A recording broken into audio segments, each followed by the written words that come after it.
Top 5 Shark Movies. Jurassic Shark 2012. Jurassic Shark has the same plot line as 2002's Megalodon and 2010's Dino Shark, Andy Lyrod's rumored future Project Mech, and every other creature awakened from a millions of years-long hibernation flick. Some movies are so bad they're good. This one is so outrageously terrible, it has to be seen to be believed. It looks as if it was filmed with a 1990s camcorder. The gigantic and surprisingly vocal shark has no trouble traversing knee-deep water, and we also have to endure long and pointless scenes of people walking through the woods, with no dialogue and no sharks.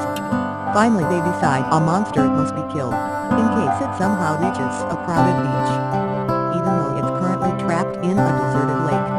Best death scene: the shark leaping overhead, presumably swerving in mid-air to get back into the water and leaving nothing of a victim but a pair of bloody stumps in her shoes. Every death is hilarious, despite mostly consisting of someone disappearing, followed by crunching and some documentary footage of a shark swimming away. Mega Shark vs. Giant Octopus 2009. I wanted epic battles between two giant sea creatures defrosted after millions of years. Instead, I got submarine scenes featuring cliched characters and the kind of production values which made me nostalgic for children's BBC specials of the 1980s.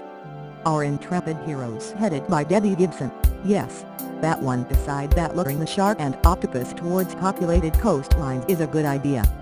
The villains of the piece suggest the creatures should be destroyed, much to the horror of the scientists who want to study them. However, everyone agrees it's cool if the animals kill each other. Their fighting scenes are recycled several times, and the laziness continues in the dialogue. You know, only 8% of the ocean's gone unexplored. Sounds like a challenge? Hammerhead/Sharkman. Appropriately enough, given the type of shark featured, this feels like an old-school Hammer horror. Dr. King, resembling a child's caricature of an evil scientist, has turned his adult son into a human/shark hybrid to save him from cancer. So the killer shark is called Paul, which I think is a movie first. Paul needs a mate so they can spawn a new and improved human race, of course, and his scientist ex-fiancé Hunter Tylo is top of the list. She and her colleagues are lured to the island, and are soon asking each other, "Did you notice anything strange about this place?" Well, there are shark control devices handily labeled as such on cupboard doors, and evil forest vines waiting to pounce on your ankles. Not to mention the Predator-style and very probably land-lobbying Sharkman. Shark Attack 3 Megalodon 2002. Shark Attack 1999 shares elements with Deep Blue Sea. Cancer cure research results in hormonally screwed-up sharks. It was successful enough to result into sequels, the last being the most sublime. Starring John Arrow, when famously Davey lived something naughty for the blooper reel and was astonished to see it sneak into the movie. This story features yet another prehistoric monster fish. It's so big that it can eat entire lifeboats full of people. The effects are so realistic that they look like paper dolls. You will laugh. Super Shark 2011.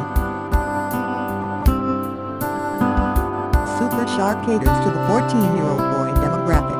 Not only is there a shameless sequence of bikini beauties in a bar and a follow-up scene with the world's worst photographer taking pictures of them, but the shark is fought with flamethrowers and a walking tank which attacks by kicking with its little legs. Sarah Leading plays cod catfish Carmichael, a fish doctor. The film's words, "Not mind investigating what could have destroyed an oil reef." The lone survivor claims it was a giant shark, but then retracts his statement for fear of being seen as crazy. Because large sharks are mythical creatures. There are some classic B-movie lines, such as a hushed "They say it came out of the water and walked on its fins," and a theme song which makes it clear that the shark is the star of the show. He makes Jaws look like Flipper. Superb stuff. Thanks for watching.